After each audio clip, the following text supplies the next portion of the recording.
Somerville is the most densely populated city in New England, and that means not a lot of space for gardening. Despite this setback, the people who live here are clearly interested in growing their own food.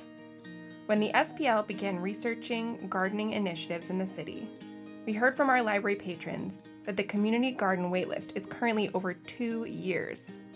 That hasn't stopped Somerville residents, though.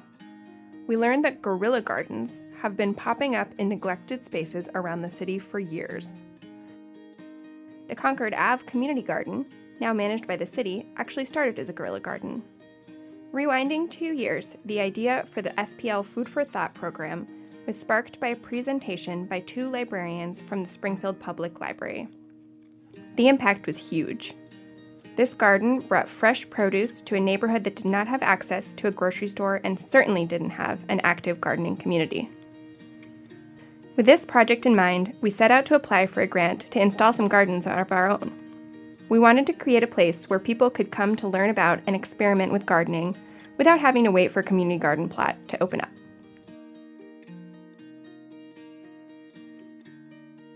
I'm Amanda. I'm from Green City Growers. This is my second full season as an urban farmer with our company, and I'm here at the Somerville Public Library to teach a gardening workshop and plant in our new beds.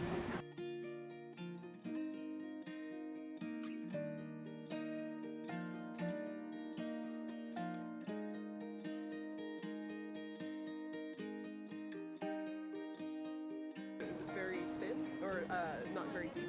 So it's Yeah, small? it only needs like about a... We worked closely with library patrons and Green City growers to plant and maintain these gardens, primarily through free hands-on workshops.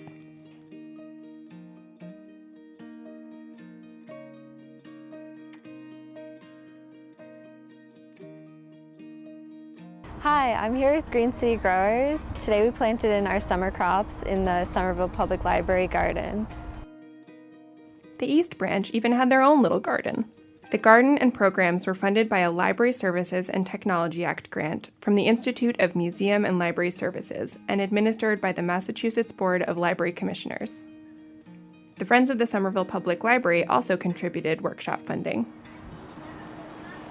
I mean, it's still big. If you think of when you buy like butter lettuce from the grocery store, it's usually smaller than that. Yeah. And this whole piece too? I can cut that off. Just.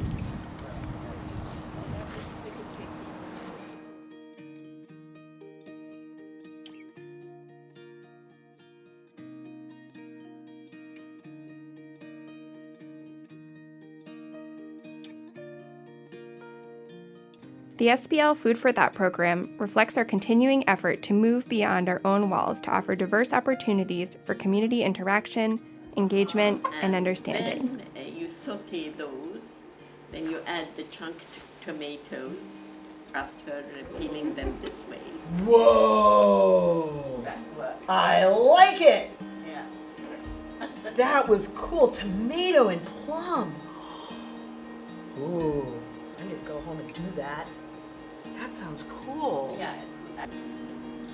What will happen after a couple minutes, I think it says there, is the edges of this X will start to peel back. And when you see that, it means that water has started to get underneath the skin, and you can get the skins off your peaches.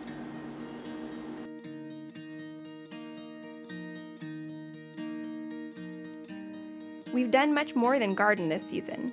We collaborated with the city's Urban Forestry Division and Office of Sustainability and Environment to throw an urban ag fair. We celebrated Arbor Day by planting trees, had a community planting day, and held cooking workshops and activities for all ages. To learn more about other library services and programs, visit us online at somervillepubliclibrary.org.